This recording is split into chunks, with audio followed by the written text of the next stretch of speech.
All right, thank you so much to Kelly and to that wonderful panel. So next up, before we break for coffee, we have our second thought leadership spotlight for today, which is entitled Recruitment and Science. In this presentation, we'll explore how you can develop prospective career progressions for your employees, as well as gain valuable insights for your workforce planning needs. So please welcome to the stage Vijay Swaminathan, CEO of Draup, an enterprise decision-making platform for global CXO leaders in sales and talent domains. Vijay, welcome to the stage. Thank you so much. My clock is already running.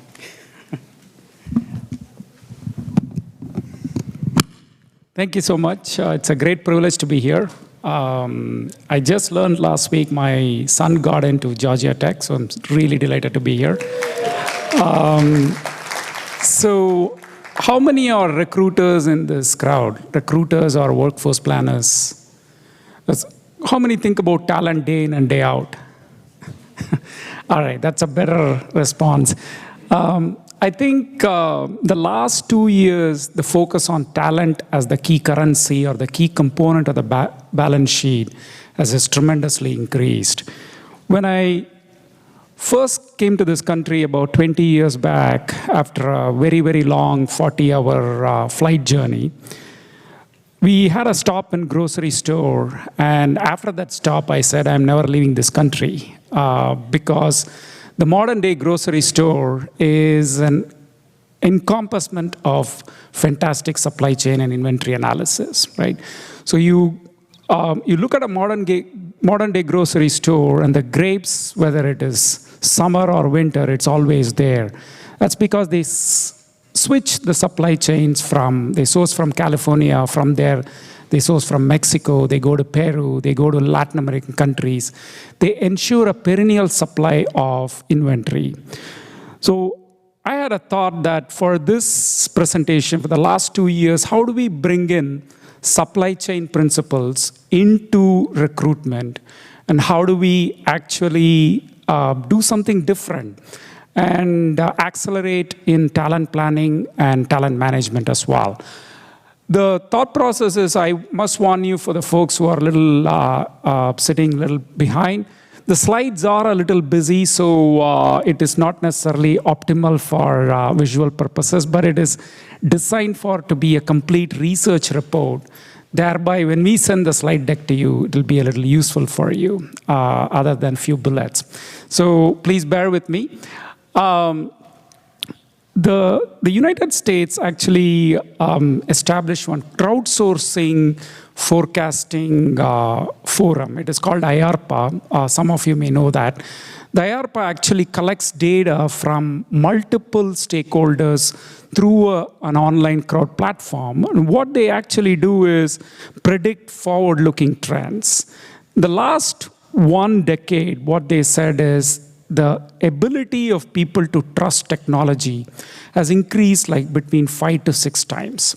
That means when you go to, say, a grocery store or anywhere you go, you see a kiosk, you don't really hesitate to transact. You are okay with it now, something that was different, say, 10 years ago. And as a result, what had happened is there is a proliferation of digital initiatives, whether it is manufacturing, in advanced manufacturing, whether it is factory floor automation or customer experience, or if you're looking at through the document automation from a robotic process automation. All this requires a host of digital talent. Now, there is a little bit of a differentiation between digital talent and technology talent. A technology talent largely refers to the infrastructure, the software IT layer. And the digital talent basically includes people who give the requirements, people who map out all the experiences, workflows, integrations, and so on. So our study, Draup, a quick word on what we do, is really, we built this AI platform that tracks well over 250 million job descriptions and well over about 600 million resumes across the globe. What we try and do is, what are the talent trends? How do we decompose the skill requirements in a granular way so that we can enable recruitment, we can enable workforce planning? And if you need to know a little bit more about us, we have a small booth outside. We'll give you the sales pitch there. I'm not going to waste your time here. So we have sized about, globally, about 4.47 million jobs is actually the people is really the gap, the supply-demand gap. So the demand is a lot higher, obviously, than supply. And that has actually driven us to a state of talent requirement across the globe. And the time to fill is averaging 50 plus days. And on top of that, in addition to companies, venture capital funding has just tremendously increased. There are about 600 startups just in Atlanta area that received significant amount of funding in the last 18 months. Some of you may know it, some of you may not know it. The ecosystem that you are operating in is dramatically changing. Today, Atlanta is a very, very important location for many corporations that are already here, and also many corporations that are planning to enter this market, right? So the talent competition is significant. In this type of an environment, companies are, one of the reasons why we are in this predicament of significant gap between supply and demand is our expectation from AI has not really paid off the way we thought it would pay off, say, in the 2000 or post the second age of AI. For example, in 2005, 2006, it's a very common rhetoric that truck drivers will be entirely disrupted. There will be no need for truck drivers. That is not what is happening. Like many companies over 1.1 million truck drivers are expected to be hired over 10 years. And similarly, if you take any workflow, like take, for example, call center, we expected about 85 to 90% of the interaction will happen through chatbots. 50% of the interaction is still through call volume right now, right? So there is a difference in expectation that has happened over the last 20 years. That means we have disrupted certain human element coming into the workflow. And as a result, the technology has not caught up. So we have this need to hire more and more people while progressing in digital acceleration. In order to satisfy this huge demand, companies are going all over the globe for hunting talent, right? So Southeast Asia is picking up, Africa is picking up. By some means, our analysis show that about 25% of the digital talent for Europe must actually come from Africa. In the US, there is a lot of nearshore centers coming up. Latin America is picking up big time from a technology standpoint. Argentina and Brazil have done phenomenal work in education. About 20% of their GDP actually goes into education now. So countries are competing for global markets. Companies are creating such talent, and companies are going to these locations. But very interestingly, one thing that companies have not understood very well is understand the United States market differently, right? The US market, especially from a technology talent standpoint, prior to the pandemic, largely operated in bigger markets.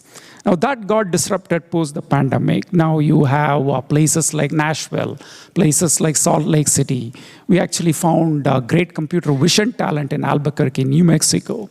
We found talent, good software talent in Indianapolis, right? So this type of disruption is happening within the boundaries of United States, and companies are still kind of stuck in the previous rhetoric that the talent is available only in big cities. There are n number of case studies where big companies get few engineers and get them to go to small cities, work with the local university systems and build that talent.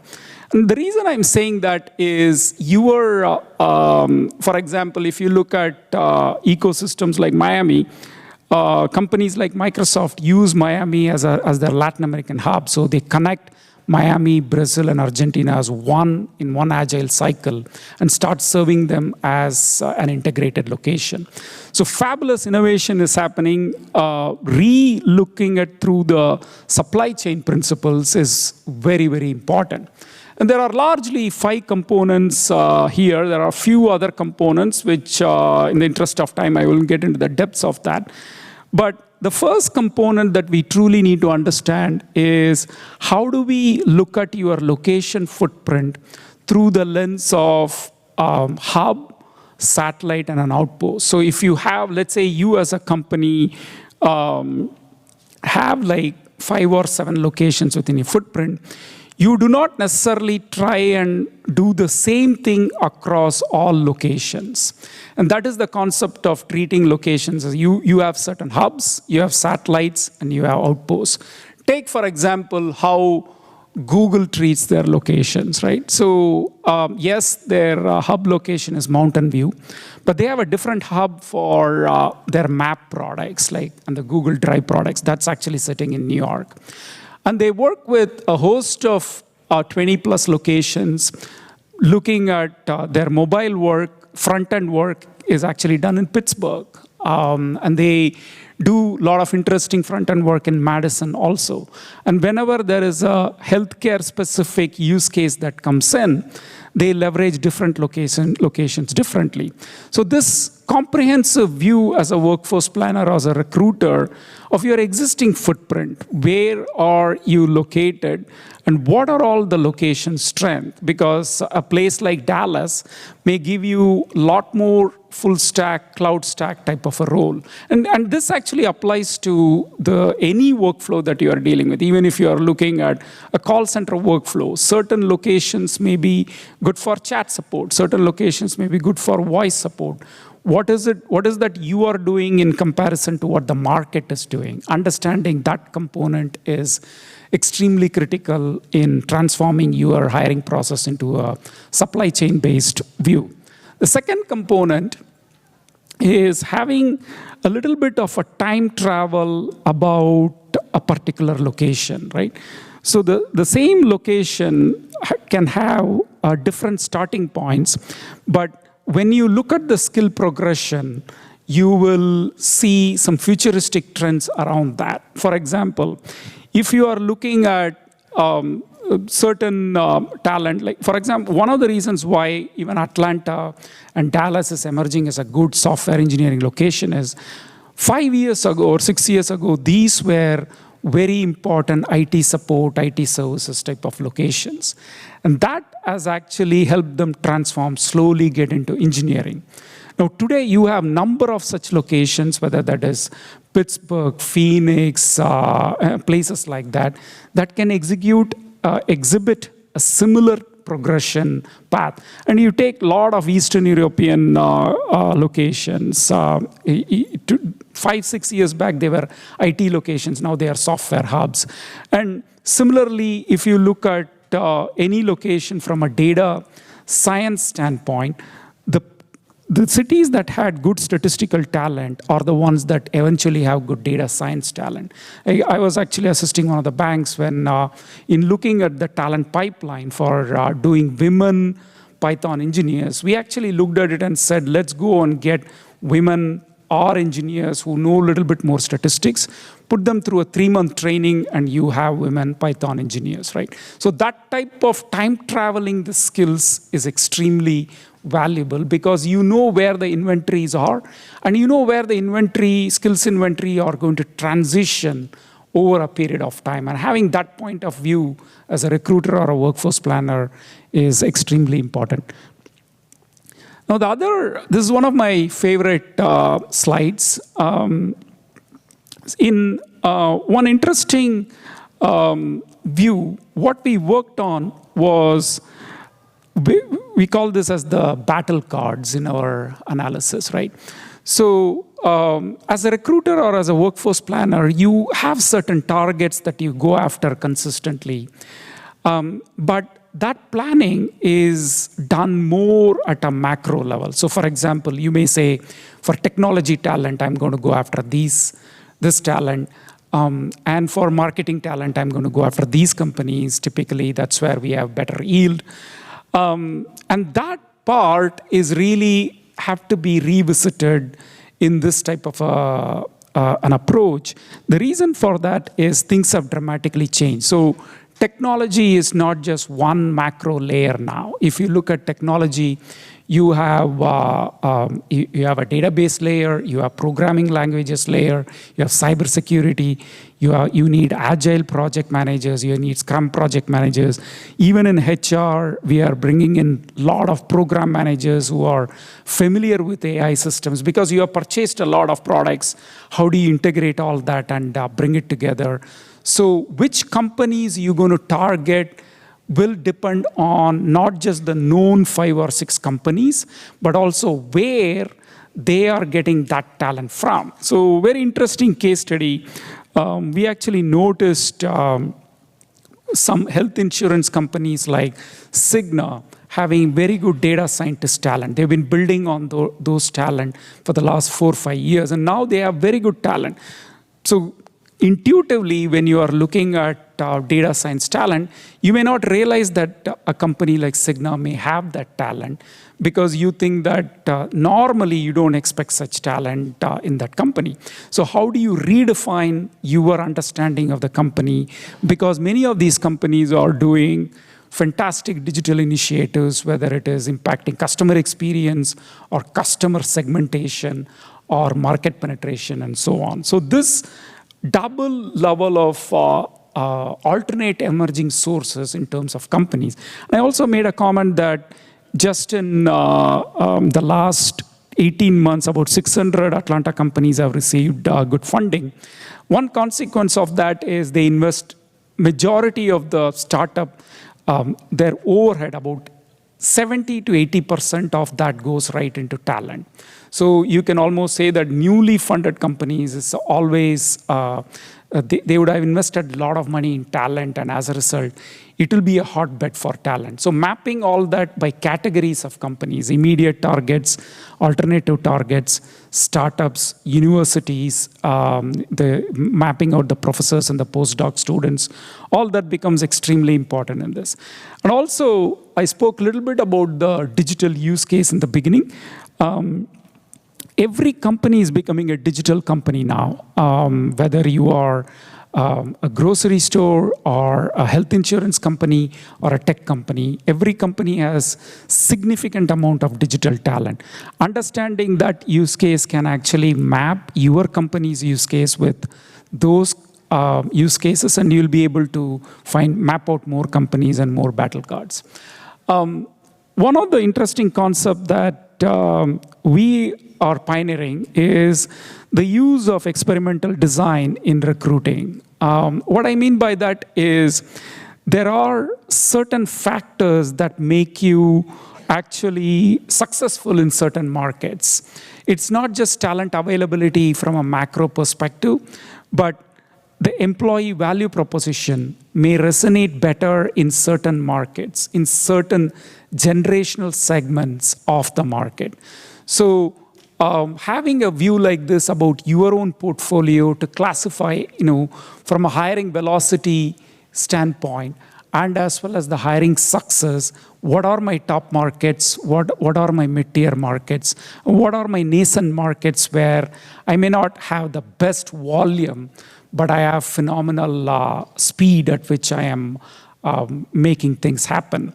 And this actually requires a very detailed analysis to understand what factor is enabling such success in those markets, or what factor is limiting such success in that particular market. One common component that we look at is what is the generational demographics of that particular market, and whether your employee value proposition is resonating well for that. For example, many of the truck drivers, in the millennial truck drivers, have a longer-term vision of becoming a logistics person or a supply chain professional person, because they know at some point of time the truck driving will get disrupted. So how do you bring that message proactively to them and enable them take a career in your company? That could resonate well in certain markets. In certain elderly truck driving population, what we have seen as employee value proposition is safety, wellness, and not necessarily wanting to work for too many hours on the road. So it can vary by workforce segment by segment and can vary by generational needs. Similarly, in software, many of the people who are in the front end now, they all want to become full stack. Many of the people who are QA automation, they want to become software developer. Similarly, in data science, many of the data analysts wants to become data scientists. Many of them want to become data engineers and so on. The possibilities are just limitless. And when you go to a platform and apply all the Boolean as it is without having this type of a detailed understanding, it can actually limit a lot of the variables. For example, if I organizing the skills through the lens of true skills and digital products can actually save you a lot of money in your Boolean searches, in your recruitment efforts. Why? Because sometimes you may be eliminating about some platforms simply because you did not think that it is the same category. Say, for example, something like Databricks and AWS, right? If someone is good at that, they should be able to manage Databricks through minimal training, right? But if you do not understand the relationship across the data engineering layer versus the data processing layer, you may think this person doesn't have that skill and really eliminate a valuable target population that you would otherwise consider. At the end of the day, the biggest thing that we bring to the table is how do we enable you think about alternate talent pool and non-obvious talent pool. Today, this is the hiring pressure and the workforce planning pressure, the need to really go after the same talent again, comes because we don't truly take advantage of the talent that we have. That is plentifully available. I'll give you an example. So if you look at, say, for example, within United States, applying all the aspects of software skills from a software engineering standpoint, if you are looking at African American talent pool, there are about 13,000 people who would match all aspects of product engineering, software engineering talent. But if you say, like, if you truly understand the convergence of IT, convergence of skills, and the skills fungibility aspect, then suddenly the total talent pool that is available to you is 495,000, right? So, but if you, that is the power. It is a significant amount of talent that is doing application development can migrate today into software development.